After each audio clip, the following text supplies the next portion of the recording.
To Israel's invasion of Gaza. Israeli tanks are reported to have entered Gaza City now, and some small good news. The Israeli army managed somehow to find and rescue one hostage, a female soldier, Ori Megidish, now reunited with her family. But the Prime Minister, the Israeli Prime Minister, said there'd be no ceasefire, despite so many other hostages still being held, despite international pressure. Calls for a ceasefire are calls for Israel to surrender to Hamas, to surrender to terrorism, to surrender to barbarism. That will not happen. Ladies and gentlemen, the Bible says that there is a time for peace and a time for war.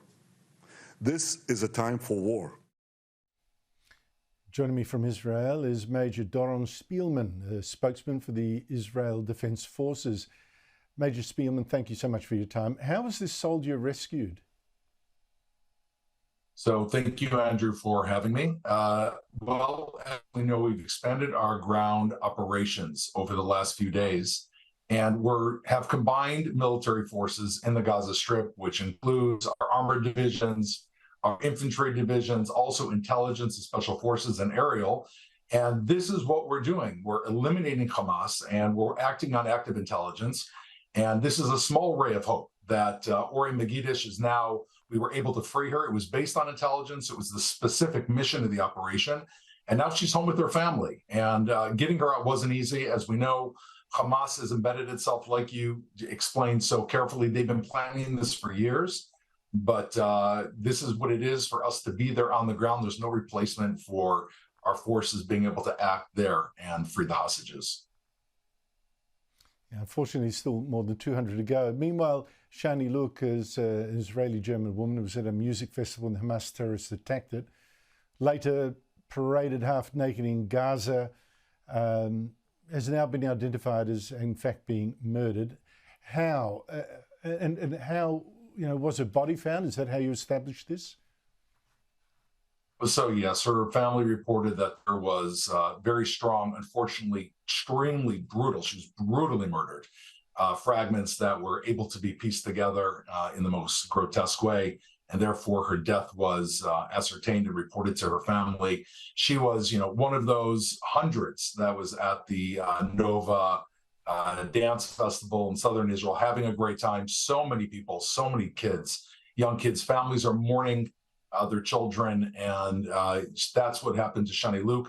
As you mentioned, there are still 238 hostages that Hamas is holding in the most brutal way. And, this was all scripted in advance. You reported it so fairly. This is exactly what Hamas has been planning, right? Before they ever launched the massacre in Israel, they knew we would respond, and they knew that they would set this stage whereby they would distract the world's attention by trying to force blame on Israel for the death of their own civilians, which of course they premeditatively put in the line of fire. And that's what we're looking at now. But there is good reporting out there, such as yours. And on the ground operational side, we're moving forward with our mission. But it was said that a skull fragment was how you identified her from DNA. Does that mean that she was decapitated? I don't want to be, I think we need to be actually frank about what's going on. Was she decapitated? Why skull fragments? It seems quite odd. Look, without getting into the coroner's details in something like this, which obviously the families are suffering, and what I can tell you is the brutality that Hamas used to kill these people was in the most medieval sense of the word. Again, it brings up the only accurate image is ISIS. You're talking blunt weapons and knives and guns. I was at the scene myself and saw the knives with the blood on them left at the scene. This is firsthand, absolutely face-to-face, zero distance killing of children, of babies, massacred. Again, I think it's hard for a rational person to actually understand this, but when we see civilians, we see young women and children and men.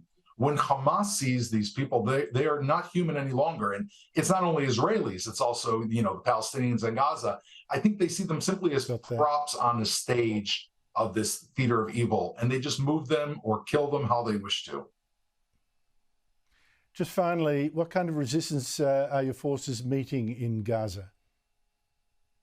So as expected, we are seeing Hamas terrorists coming out of tunnels in massive numbers, firing at our troops from all locations. A number of these in northern Gaza we were able to take out from the air, such as a lot of their sniper positions, but they are fighting there.